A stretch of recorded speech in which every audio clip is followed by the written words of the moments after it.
बात नेता सदन की तरफ से आई थी। नेता सदन ने यही कहा था, वो एग्जैक्ट मुझे नहीं पता जो क्या कहा था आपने। इस तरह के विचार on the floor of house नहीं आने चाहिए, क्योंकि अगर किसी के पिता के बारे में कोई बोलेगा तो स्वाभाविक है दूसरा भी किसी के पिता के बारे में बोलेगा। अगर आप परंपराओं पे चलना चाहते हैं तो ये परंपरा आपको छोड़नी होगी, क्योंकि अगर परंपराओं पे ही बात होगी तो हो सकता है आपने भी बहुत सी रीति रिवाज नहीं मानी, वो ठीक नहीं लगेगा मैं कहूं, क्योंकि ऐसी शिक्षा मुझे नेताजी ने नहीं दी।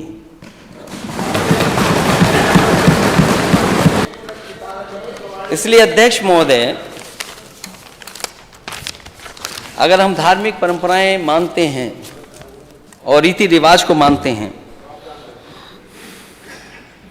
तो ये समय नहीं है उन बातों को कहने का भी अध्यक्ष महोदय कि उन रीति रिवाजों के बारे में मैं नेता सदन से पूछूं, क्योंकि वो परंपरा भी नहीं रही हैं। अगर किसी व्यक्ति को सम्मान दें, उसको लेकर के कहा जाए, जो बात नेता सदन की तरफ से आई थी। नेता सदन ने यही कहा था, वो एग्जैक्ट मुझे नहीं पता जो क्या कहा था आपने। इस तरह के विचार on the floor of house नहीं आने चाहिए, क्योंकि अगर किसी के पिता के बारे में कोई बोलेगा तो स्वाभाविक है दूसरा भी किसी के पिता के बारे में बोलेगा।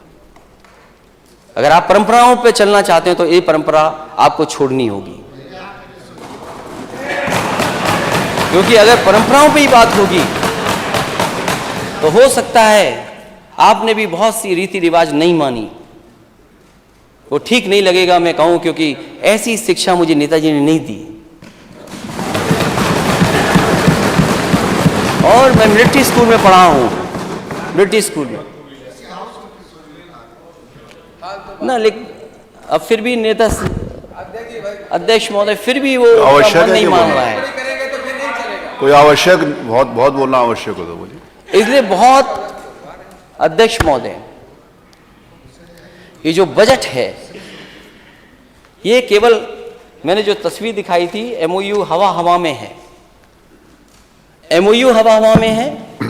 और जो आप ग्रोथ रेट पाना चाहते $1 ट्रिलियन इकोनॉमी की, वो हवा में।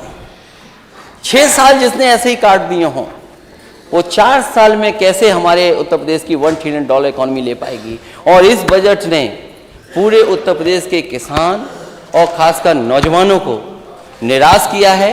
और जो बड़े बड़े मेले लगे हैं, इन मेलों में जो आए हुए उद्योगपति हैं, आपके बजट से कोई प्रभावित होने वाला नहीं है। और जो सबसे महत्वपूर्ण सेक्टर है एमएसएमई, जिसमें जान फूकनी थी, आप बड़े उद्योग ला रहे हैं, लेकिन एमएसएमई कितने बंद हो रहे हैं, उस दिशा में सरकार ने कोई काम नहीं किया।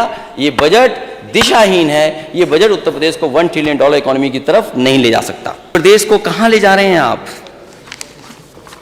दुनिया के दूसरे देश घूम करके आप आए,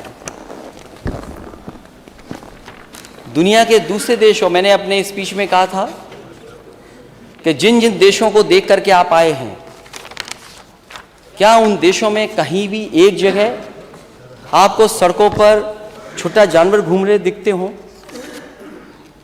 और ये सूची लंबी है। अगर हम इस रिपोर्ट को सही माने और सरकार का बजट ठीक माने तो बजट अभी कम है। अगर ये रिपोर्ट ठीक है तो अभी 11 लाख से ऊपर छुट्टा जानवर है प्रदेश में, और 750 के लगभग बजट रखा है। अगर आवारा पशु जो सड़कों पे घूम रहे, अगर उसकी गिनती हो जाएगी तो न जाने कहां पहुंच जाएगी। तो क्या जो मरने वाले लोग हैं, जो जानवर की वजह से एक्सीडेंट हो रहा है, या खेत को बचाने के लिए किसान की जान जा रही है, उसके लिए मैंने मांग की थी कि 10 लाख रुपए उस परिवार की मदद हो, और जो फसल को नुकसान हो उसकी भरपाई हो।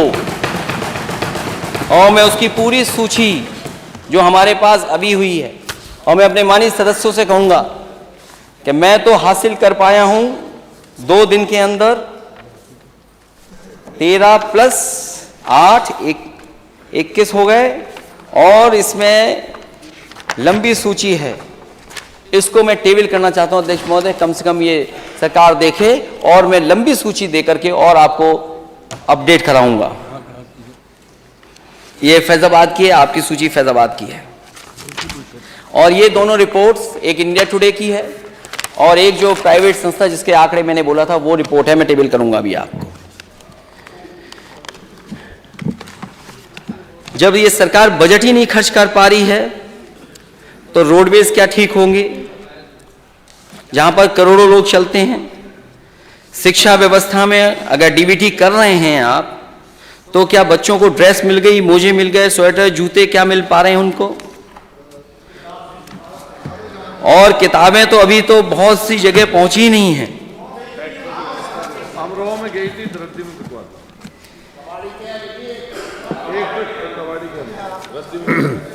ये पूरे प्रदेश का हाल है, कोई एक जगह का नहीं है, पूरे प्रदेश का हाल है। बहुत बहुत धन्यवाद अध्यक्ष महोदय।